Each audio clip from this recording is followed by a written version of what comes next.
Bonjour à tous et à toutes. Donc je suis avec Hélène Pesquet qui est fondatrice de la compagnie La Belle Envolée. Bonjour. Bonjour. Expliquez-nous ce qu'est La Belle Envolée.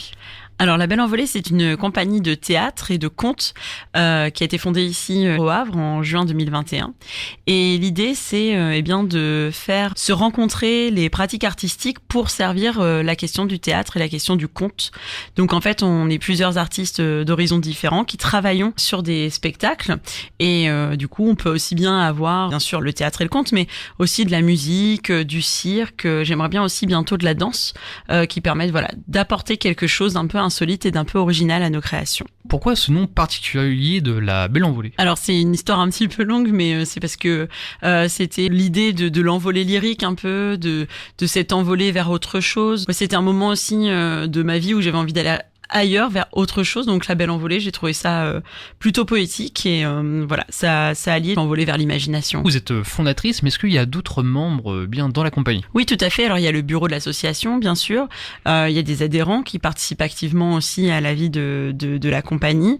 Et puis surtout, il y a des artistes, pour la plupart havrais d'ailleurs, qui contribuent par leur talent, par leur vision des choses au projet de l'association. Donc on est une petite dizaine d'artistes différents à intervenir sur les différents spectacles. Et puis, comme je vous le disais, un vivier aussi de personnes qui nous entourent. On retrouve quel thème dans vos spectacles ? Alors, c'est assez large.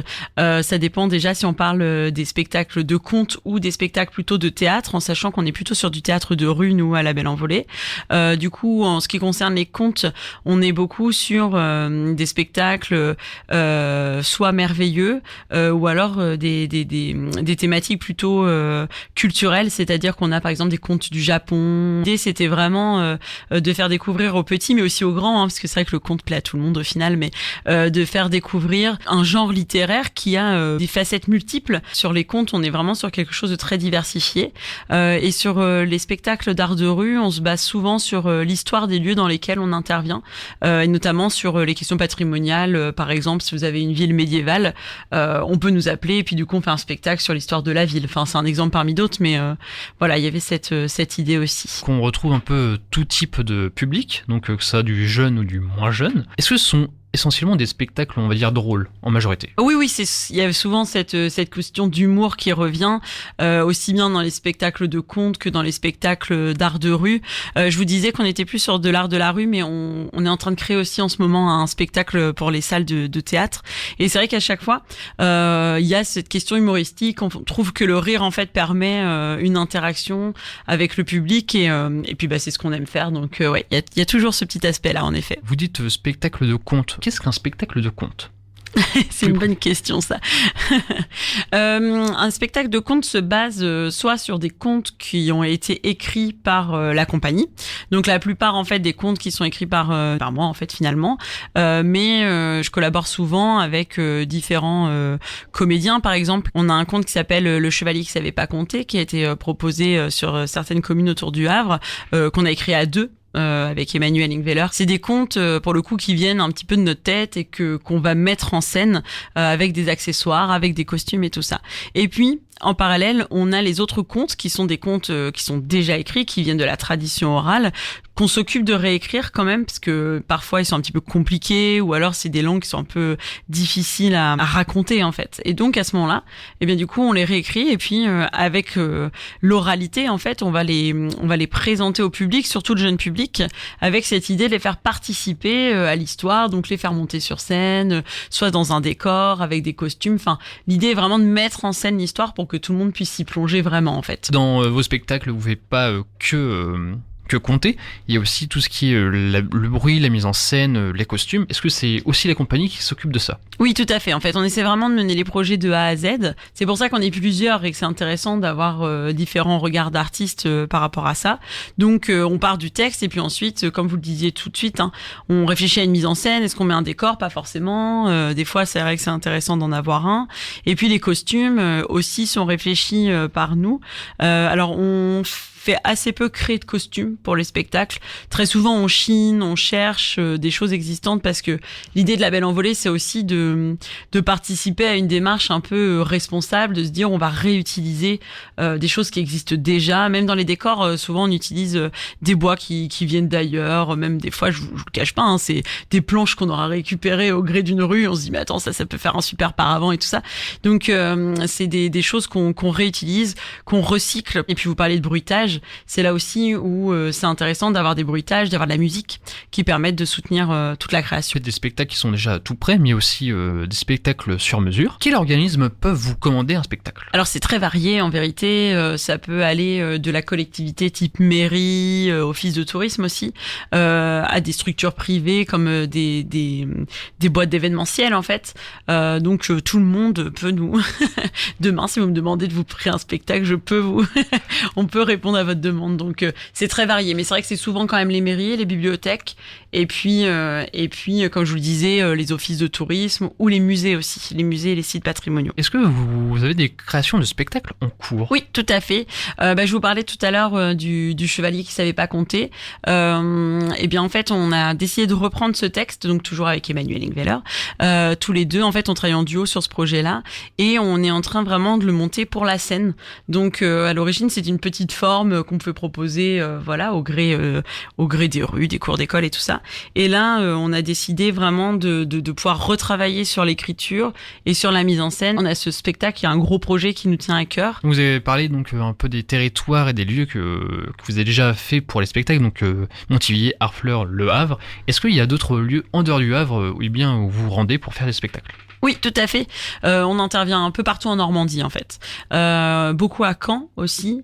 Et puis dans le Calvados en général, un petit peu dans l'Eure. On est intervenu pas mal, notamment. On est intervenu, ça fait un peu brigade spéciale, mais on a joué un peu, ce sera mieux.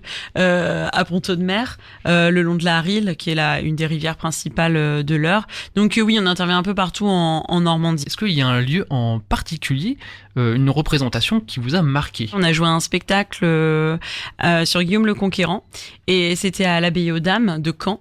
Et en fait, j'y avais déjà joué plusieurs fois, et c'était des retrouvailles avec l'abbaye. C'est un lieu magnifique qui est très porteur.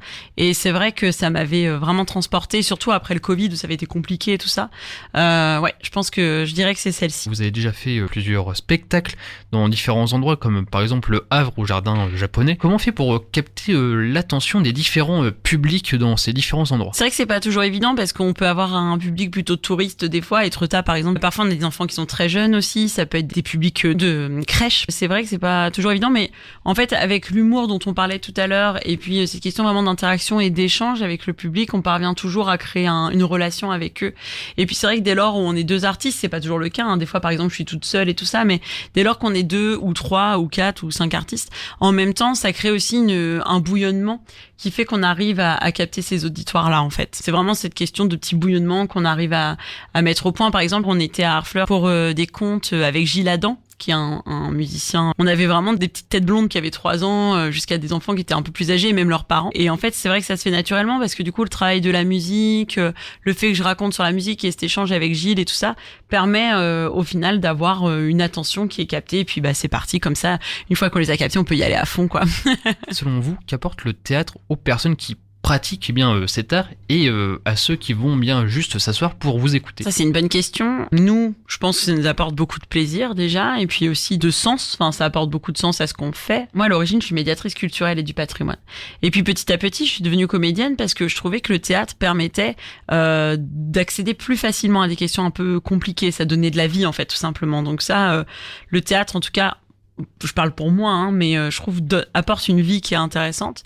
Et les gens, je pense qu'il y a aussi ça, souvent on nous dit c'était très drôle, c'était très vivant. Et du coup, je crois que c'est ça aussi, c'est cette espèce de dynamisme en fait, qui fait que les gens ont envie de rester et d'écouter. Vous faites tout ce qui est action culturelle, donc avec les échanges avec les scolaires. Est-ce que vous faites souvent ça dans les écoles? Alors de plus en plus en fait. C'est vrai que comme la compagnie a 1 an, la première année on a eu quelques projets. et c'était super chouette. Et là, pour l'année qui vient, on sent qu'il y a aussi à nouveau une demande intéressante. Donc oui, c'est des choses qu'on fait assez couramment, et ce qui est intéressant, c'est qu'on fait ça avec des publics très différents. Ça va du projet conte avec des enfants de CE1 par exemple, à là on avait un projet autour du théâtre dans le cadre d'un processus en fait qui permettait à la fin comme résultat d'avoir une vidéo en fait, et du coup c'était avec des jeunes de CAP, donc vous voyez ça n'a rien à voir, et c'est vrai que on a de plus en plus de demandes comme ça avec des projets très particuliers, ciblés, et c'est intéressant. Ouais. Il y a le programme des spectacles qui est sur votre site. Est-ce que vous avez vraiment le programme des spectacles 2022-2023 ? Alors là oui, les spectacles jusqu'à la fin 2022 sont à peu près calés. Il y a beaucoup de choses en septembre avec les journées du patrimoine, tout ça, on a eu pas mal de réservations de spectacles, et puis ensuite également à l'automne et puis à Noël, puisque du coup il y a aussi tout ce qui concerne les contes de Noël. 2023, on est en train de bâtir la programmation avec les différents partenaires, à la différence d'un théâtre qui va vraiment programmer très en avance ses spectacles. Comme nous on est beaucoup sur du spectacle de rue, ça se programme environ 6 mois, 8 mois en avance. Comment on peut prendre contact avec la compagnie pour avoir toute information complémentaire ? Eh ben, on peut m'appeler, moi ou un autre membre, par téléphone. On a également les réseaux sociaux qui sont assez actifs, Facebook, Instagram, où on annonce toutes les dates, et on fait aussi parfois des petits retours en photo, etc. Et puis bien, il y a le site internet, comme vous le disiez tout de suite, qui est une vitrine intéressante de ce qu'on peut proposer. Et puis on a une adresse mail. C'est contact@CIE pour compagnie. -label envolé, donc tout attaché sans E accent, .fr. Tout à fait, c'est ça. La compagnie de la Belle Envolée se trouve 134 rue d'Étretat, 76 600 Le Havre. Oui, tout à fait, c'est l'adresse du siège de la compagnie. Eh bien, merci à vous, Hélène, d'être bien venue jusqu'à Westrack pour parler bien de votre compagnie de spectacle. Merci de m'avoir invité, c'était très agréable, merci beaucoup. Bonne journée, au revoir. Au revoir.